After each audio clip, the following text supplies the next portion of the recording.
Live from downtown Detroit, Local 4 News at 5 starts now. He was just left there to die. I'm standing on the sidewalk. He's laying in the road. Okay. I don't see his body moving at all. Chilling 911 audio released as Warren police hunt for a hit-and-run driver. Are you tired of all those annoying robocalls? Well, relief is now on the way. New information straight ahead in my Help Me Hank report. A family says their loved one was the victim of a serial killer. Why they believe investigators initially dropped the ball in the case as search teams hit the streets for day 2. Let's start, though, with some breaking news right now from Garden City, which is where charges have just been filed in the shooting death of Detroit Police Sergeant Elaine Williams. Eddie Ray Johnson is charged with first-degree murder in Williams' death. Prosecutors say Johnson and Williams were a couple at the time of the shooting on Sunday. Johnson is currently in the hospital. It was expected that the arraignment was going to be today. That's been delayed. He is now going to be arraigned tomorrow morning. We'll be following it. Yeah. Our other top story tonight, day 2 of the search for a serial killer on Detroit's east side. We've now confirmed the identities of 2 of the 3 victims. First, the body of Travisine Ellis was found on May 24th. That was on Lyndhurst Street. And Nancy Harrison's body was found back on March 19th inside a vacant home on Coventry, not far from I-75 and East State Fair. Our Coco McAvoy spoke with Harrison's family today as police and the public work to catch this guy before he strikes again. Coco. Yes, good afternoon. We now know that police are looking into DNA as part of their investigation to help find this possible serial killer and rapist. But the family of one of the victims, Nancy Harrison, says police should have done more months ago when her body was found. Tim Harrison wants people to remember his sister, Nancy Harrison, for who she was. A great, great heart. She would help anybody do anything. But it's difficult to talk about Nancy without thinking about the brutal way she was killed.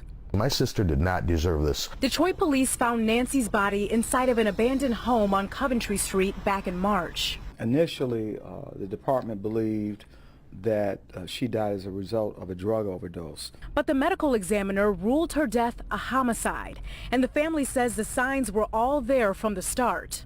The woman had a broken nose, broken jaw, blunt trauma to the head. Now Detroit police say they're actively looking for a possible serial killer and rapist in connection to 3 deaths, including Travisine Ellis and Nancy. Chief Craig, he wants to be the hero by saying his people are on it and stuff. No.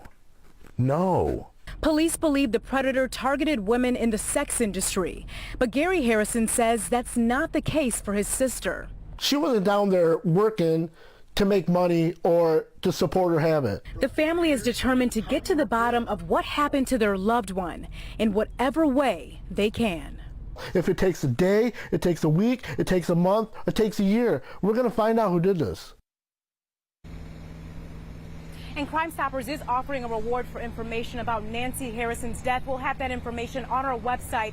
But coming up at 6 o'clock, we speak with the community organization that's out on the streets talking to women within the sex industry, and they say they are terrified. And we also speak with people who know the second victim in this case, Travisine Ellis. Back to you. Well, Coco, we just heard what the Harrison family is saying about Nancy's investigation. If police responded to those comments. Yes, so police say their hands were tied. They were waiting on the medical examiner's report that ruled it a homicide before they started investigating it as a homicide. And they say they will continue to investigate this case thoroughly. All right, Coco. All right, now to Warren police, who tonight are hunting for a driver who hit and killed a man who was walking across the street. Crash happened around 10 last night, and it was so bad police had to keep the road closed for 8 hours while they investigated. Rod Maloney has new information on the suspect and the 911 call from a horrified witness. This most sad and gruesome hit and run started right here at Shaner and Garson in Warren. Warren police believe that the victim was simply walking across the street here on Shaner when he was hit. The car captured his body and then dragged it northbound on Shaner for a mile. This was the scene last night as Warren police evidence techs collected the victim's watch, wallet, and shoes on the side of the road. I'm devastated. I'm absolutely saddened. Cynthia Novoseski lives in the group home. The 55-year-old victim, Peter Chisholm, moved into just 5 days ago. Daddy was a noble brother, and he loved music, and he was a very respectful person. She tells Local 4 News that he walked last night to the nearby dollar store down the street for a drink. Minutes later, as the 911 call tells us, Chisholm ended up hit by not one, but 3 different cars. The last, this man who made a 911 call. I think there was somebody else over here trying to help him, and then he pulled away. Oh my God, man. Okay, are you with him right now? He's not moving, he's laying on the ground. The second driver also called 911. Warren Police Commissioner Bill Dwyer has a message for the first. So I'm saying that if they come in, the earlier they come in, the better off it's going to be for them.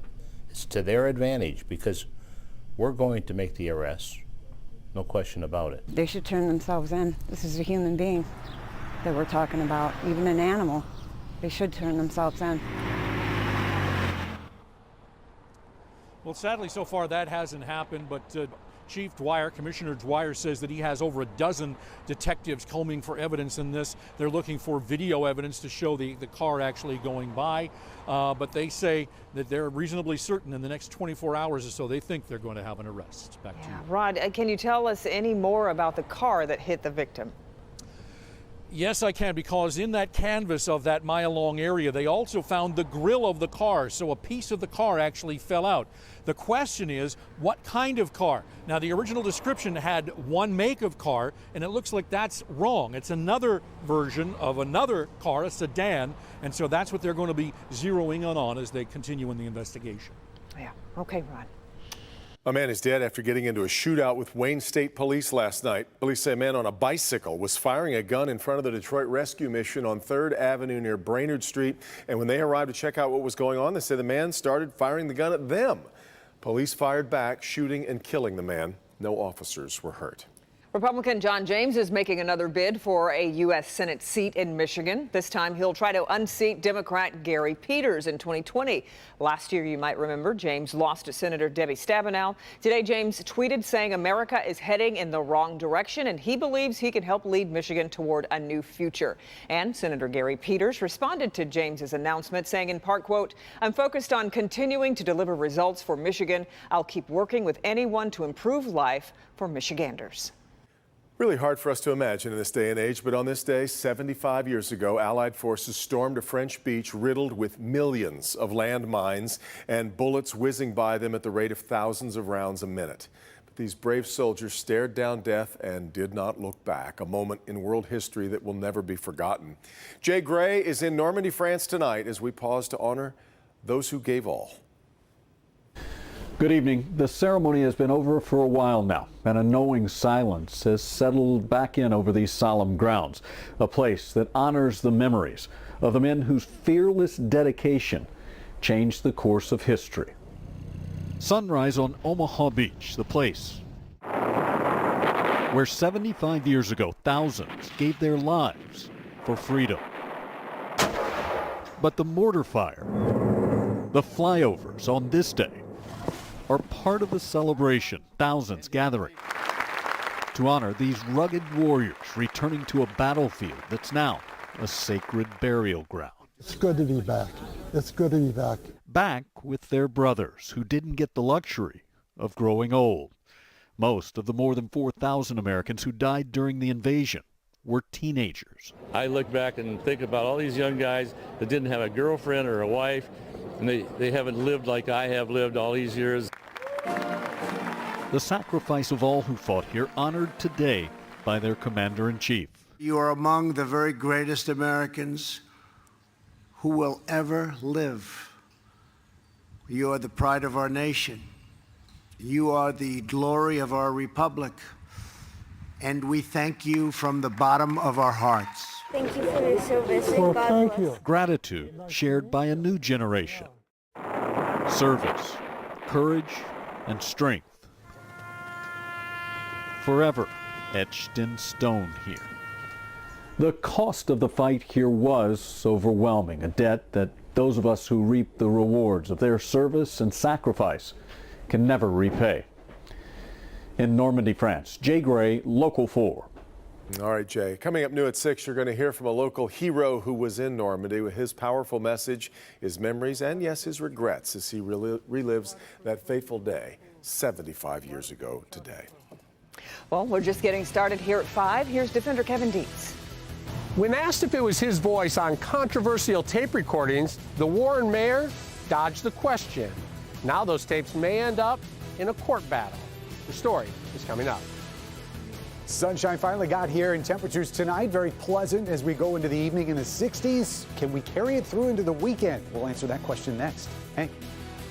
Ben, stopping robocalls. I'll show you what happened today in Washington that may soon bring you some relief. All right, Hank, but first, a late night attack as two men follow a woman walking into her home. Next.